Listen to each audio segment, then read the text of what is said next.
before you could run off to help your friends, Michio grabbed your wrist and pulled you to his level. Miyu-kun, I have to help the others. He coughed a little bit. I know. I also know that you know how to make medicine. Can you make some so I can get better and help? We have a better chance of defeating the other demon if I'm also there. That was half the truth. He did believe you both had a better chance with him there, but also he didn't want you leaving his side. He was also hoping that maybe Tanjiro will die fighting it. You told Michio how you know Tanjiro and how great friends you are. He also sees how Tanjiro looks at you. It infuriates him. He thinks Tanjiro is not good enough for you.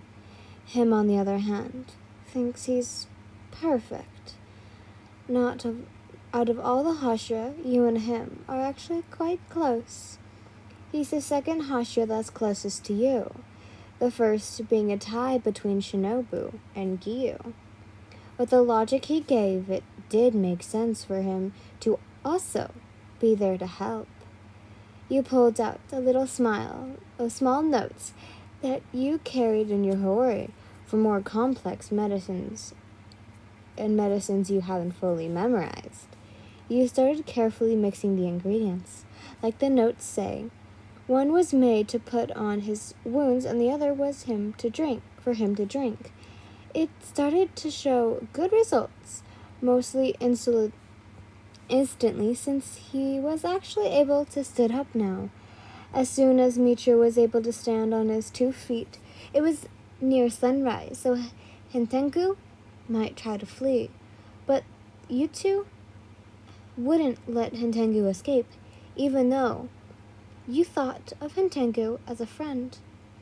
He has many lives to allow to live and must pay for his sins. To your surprise, Michio ran and grabbed the sword Hinagazuwa was sharpening and started running. You followed along with Kanamori, Hentengu, and Gotensu. Miyu-kun, why did you take the sword? Tanjiro might need it. We better hurry. It's near dawn, and Tengu might try and escape. We ran near a cliff and saw Tanjiro. Michio threw the blade in front of him. We started screaming at him to use it, while Hinagazuwa was telling him not to use it because it's only been sharpened to the first stage. He also hit Tokito over the head. Tanjiro grabbed the blade and sliced off Hentengu's head. Tanjiro believed he won and ran towards Nezuko, but Hentengu was in fact still alive and running towards some swordsmiths. He had to make a decision because the sun had started to rise. He had to pick between finishing off Hentengu or protecting Nezuko from the daylight, but Nezuko kicked him towards Hentengu. But despite now burning up in the daylight, I couldn't stand there and watch, so I looked to see if I could find a way down the cliff easily without hurting myself. Then I remembered what Shinobu showed me once.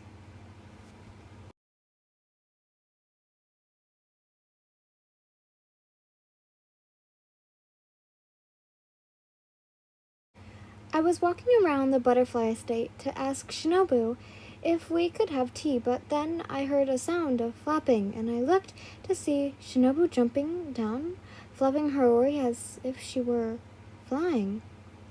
Good evening, In-chan. Shinobu-san, that was amazing. I didn't know you could do that with your hori.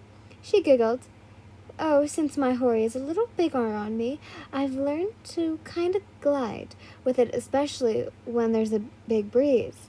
Your hori is kind of big on you, Yin-chan. You could possibly do it as well. Would you mind showing me? I get better experience hands-on listening to instructions. She nodded. We spent a little while teaching me and trying to glide with my hori. I was kind of good and kind of bad. I could only glide for about a second, but then falling flat onto the ground. You make it look so easy, Shinobu-chan. Well, here's something to remember. When swinging your arms down, that's that when you want to use a lot of arm strength, and then let your arms loose when you go up. Timing it, a bigger part of it too. So, me being completely desperate to save Nezuko, I jumped from the cliff. Okay, Yin, remember what Shinobu said.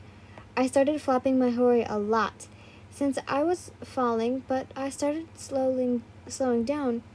My feet touched the ground, but I still felt a little pain, but not enough to stop me. I got up to run to Nezuko and protect her from the sun, but I didn't need to. Nezuko, she was walking in the sun without burning? I was shocked. She was the first demon in history to walk in the daylight without burning. She and Tanjiro hugged each other. I was so happy. But then an awful thought came to my mind back when I was captured in the Infinity Fortress.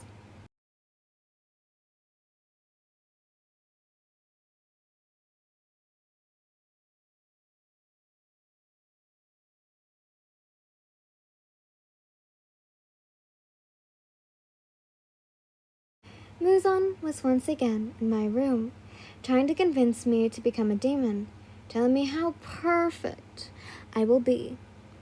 Think about it, my dear, how unstoppable we could be together, the two most perfect beings ruling the world. The time will come when I conquer the sun.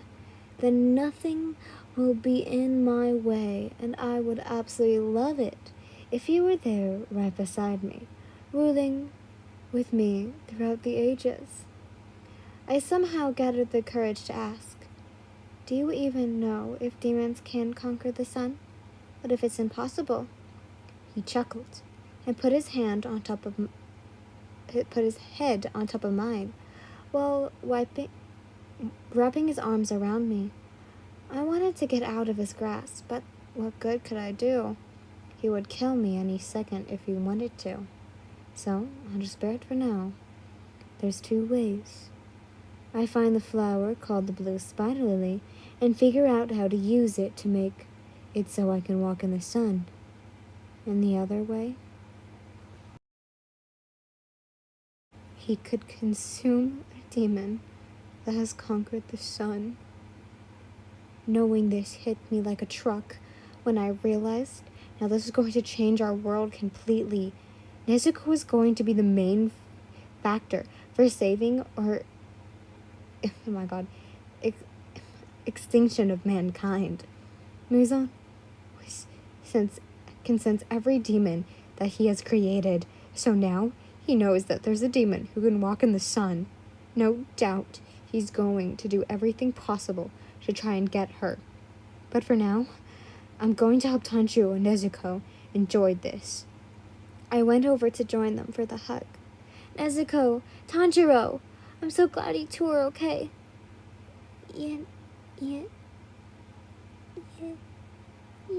Nissan.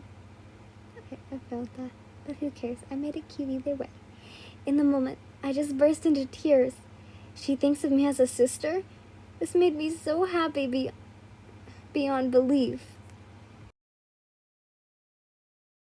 So, we were walking back. Tanjiro overworked his body, so Nezuko was carrying him on her back. She was clinging onto my arm the entire time. We were also with Michiro and Genya.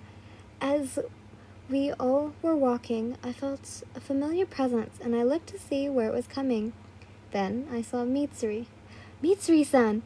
She then grabbed us in for a group hug. Isn't that awesome? We all did it! We won! We all won together! As we parted, I looked at her. She was severely injured. Mitsuri-san, your wounds! Here, sit down! I sat her on the floor getting my medical supplies, like bandages and ointments. I disinfected the wounds and started patching up the wounds as well.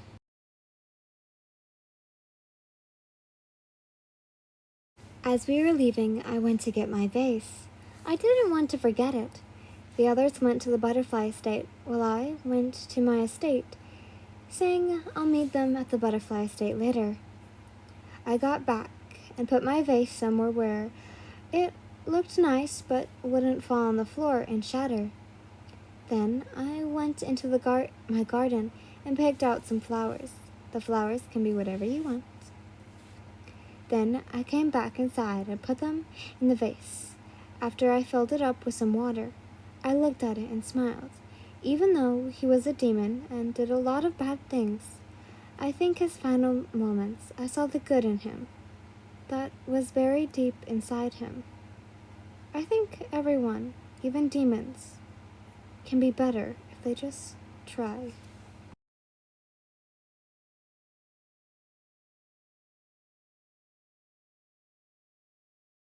If I'm right, tomorrow will be a much shorter chapter, and I think, if I'm correct,